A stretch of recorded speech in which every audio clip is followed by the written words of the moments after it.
Bismillahirrahmanirrahim. Assalamualaikum warahmatullahi wabarakatuh. Sahabat-sahabat sekalian, suatu ketika Abdullah ibnu Mas'ud pernah meriwayatkan kisah tentang ibadahnya Nabi. Nabi SAW beribadah di malam hari dengan ibadah yang luar biasa.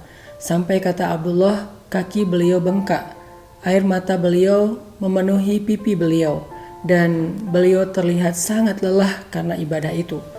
Lalu Abdullah bin Mas'ud bertanya, "Ya Rasulullah, bukankah Allah telah mengampuni dosa-dosamu? Bukankah Allah telah menjaminkan surga untukmu dan memuliakan engkau? Kenapa ibadah seperti ini ya Rasul?" Nabi menjawab, "Aku ingin menjadi hamba yang bersyukur." Ini adalah salah satu contoh bagaimana lelahnya Nabi untuk beribadah kepada Allah, dan beliau tidak mengeluh dengan lelah itu. Beliau justru menikmati lelahnya, karena lelahnya Nabi lillahi ta'ala. Bagaimana dengan kita? Apakah kita sudah pernah merasakan lelahnya zikir? Atau zikir kita hanya zikir-zikir yang ringan di sisa-sisa waktu kita? Apakah kita merasakan lelahnya tilawah Al-Quran?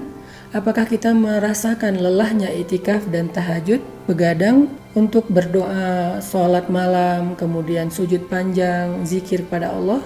Apakah kita sudah merasakan lelahnya melakukan dakwah? Apakah kita sudah merasakan betapa lelahnya saat kita mencari nafkah untuk keluarga? Betapa lelahnya ketika kita membantu orang lain? Semua lelah itu adalah lelah lillah. Apa bedanya lelah lillah dengan lelah lid dunya? Kalau lelah kita untuk dunia, keuntungan dari lelah itu sedikit. Sedangkan lelah karena Allah, lelah yang akan kita syukuri.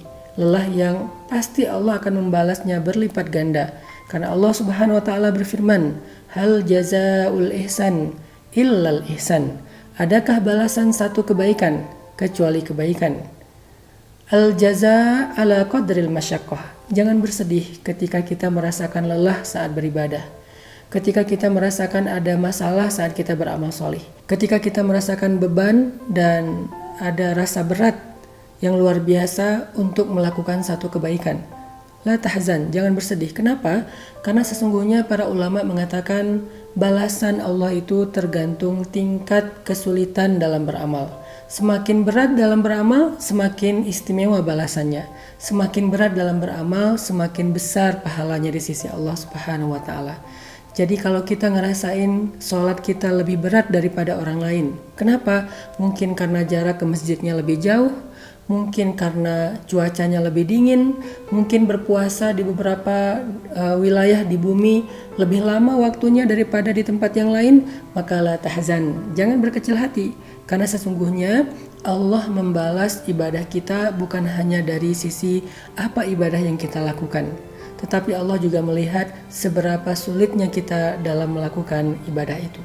Orang yang tinggal di negeri musim panas saat berpuasa, sehingga puasa mereka lebih berat daripada berpuasa di Indonesia mungkin yang stabil, maka sesungguhnya pahala puasa mereka lebih besar daripada yang lainnya.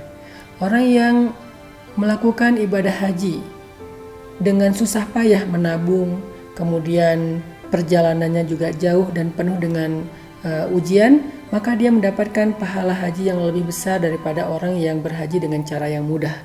Orang yang sholat berjamaah di masjid, maka bukan hanya pahala dari sholatnya yang Allah hitung, tetapi pahala dari lelah dan jauhnya perjalanan dia dari rumah ke masjid.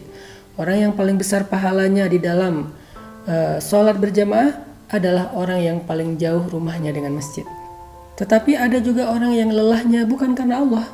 Sehingga Nabi SAW pernah bersabda, "Kam min sha'imin laisa lahu min siyamihi illal ju' wal 'atash." Betapa banyak orang yang berpuasa, tetapi dia tidak mendapatkan dari puasanya kecuali lapar dan haus.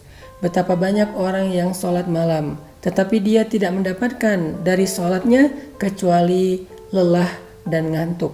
Kenapa mereka merasakan lelah tetapi sia-sia?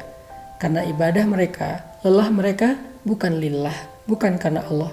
Puasa mereka bukan karena Allah. Sholat malam mereka bukan karena Allah. Zakat dan sedekah mereka bukan karena Allah. Ketika mereka memberi makan orang yang berbuka puasa di jalan, bukan karena Allah, tetapi karena manusia, karena ingin di-like, karena ingin posting, karena ingin di komen karena ingin dipuji oleh manusia, maka lelah kita menjadi lelah yang sia-sia. Kalau kita harus sekalian lelah, maka lelahlah karena Allah. Yuk kita perbaiki niat kita sehingga lelah kita akan dinilai oleh Allah Subhanahu wa taala, dan Allah itu Asy-Syakur, yang paling baik dalam memberikan balasan terhadap ibadah hamba-hambanya. Barakallahu fikum.